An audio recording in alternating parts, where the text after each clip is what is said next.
Learning is a wealth that cannot be stored. Ang sa taong karunungan, kayamanan ay hindi mananakaw. We live in the world full of criticisms and biases that gives us various negative opportunities, especially for those uneducated, to have a difficult time looking for jobs, which in return gives them less money to earn. Education gives us a perspective of the things around us. It helps us look into our lives and learn from every experiences we encounter.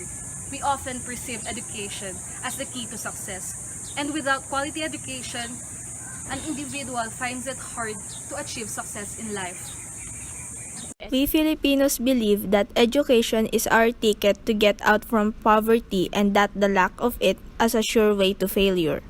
That is why responsible Filipino parents see to it that their children complete their schooling. But majority of the Filipino families' budget isn't enough to send their children to school. The government is taking big leaps in our education system which may dictate the future of our country.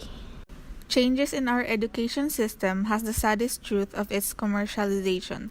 The price of quality education in our country has remarkably increased that it prevents a lot of Filipinos from availing it. There is no doubt that education plays some part in perpetuating and even increasing inequality, particularly due to the huge reliance on private education. What's your name po? I'm Clifford Baranda, From what course? marketing. Do you think education is a right or a privilege? And I why? think it is alright because we're in a democratic country naman eh. We have freedom to choose whether we kung pwede tayong gusto natin or will ba natin mag-aral or hindi. Thank you. Thank you. Ano pong name nyo? Lady Camila Udat. From anong course po? BSM. Do you think education is a right or a privilege and why? For me, I believe that it's a right because according to the Constitution is a right. But nowadays, it's becoming a privilege, especially that education is being very expensive. But for me, everyone has a right to study. That's why public schools are created to help those people who are not capable of paying for high tuition fees. So yes, for me it's right. Thank you. What's your name? Linda Rano, What course are you from? Entrep. Do you think education is a right or a privilege and why? I think education is a right. A lot of parents tell us that education is the base of everything. But how can we have education if education is not for free?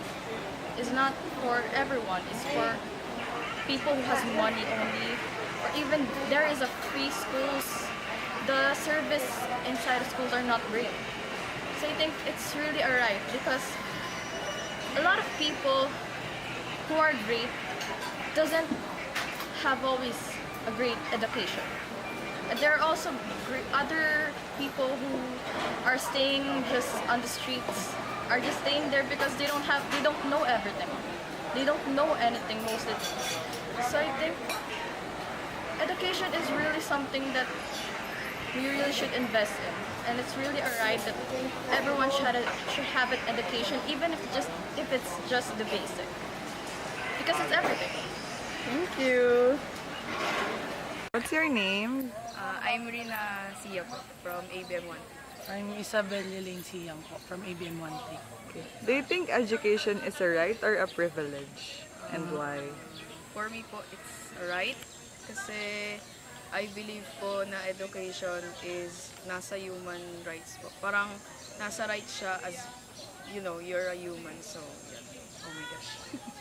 Para sa akin po, it's a right din po siya kasi parang,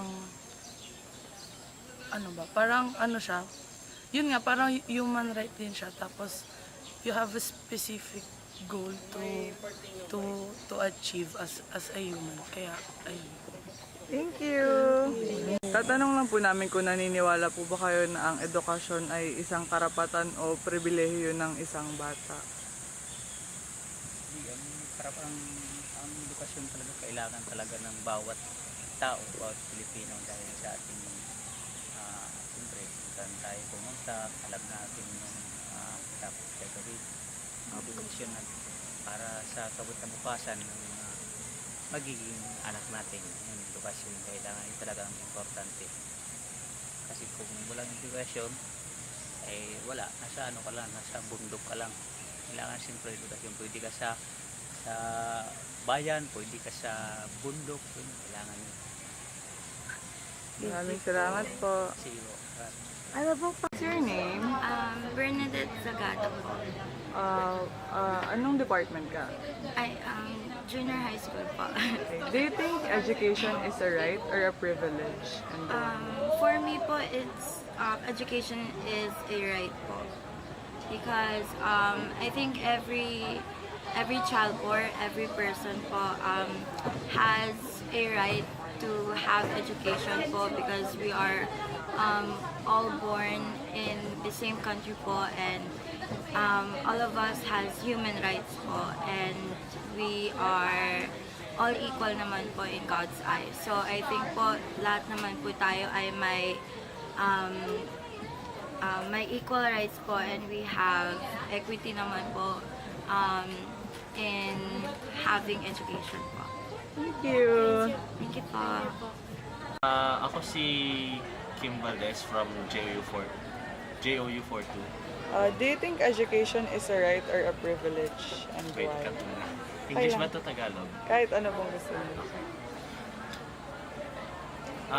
For me, education is a privilege.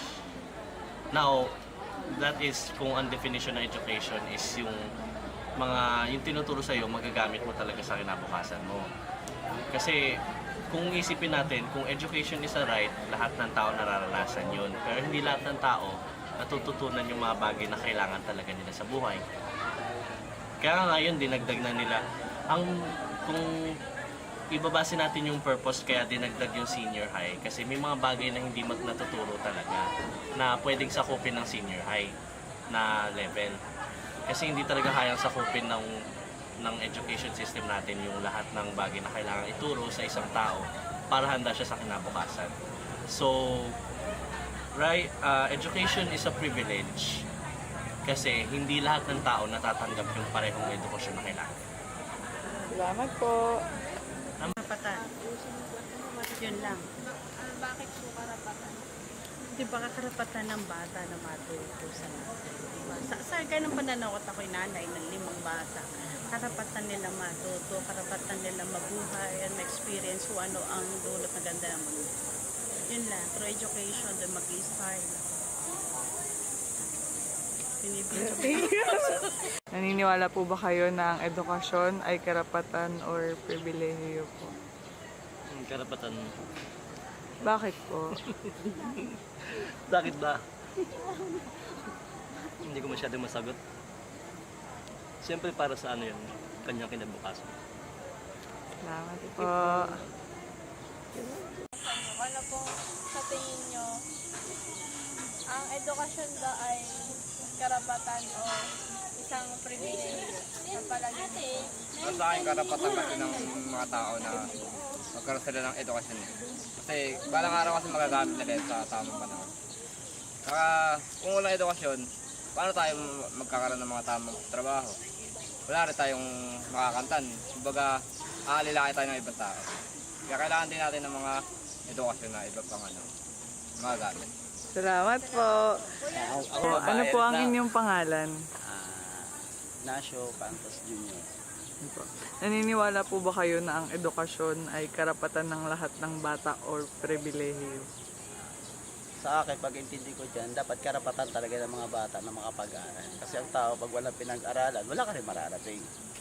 Kailangan ang kayamanan ng isang tao yung pinag-aralan. Wala tayong mahanap kundi yung kayamanan na may papamana na magulang na di na kaya nakawin, yung talino. Wala po.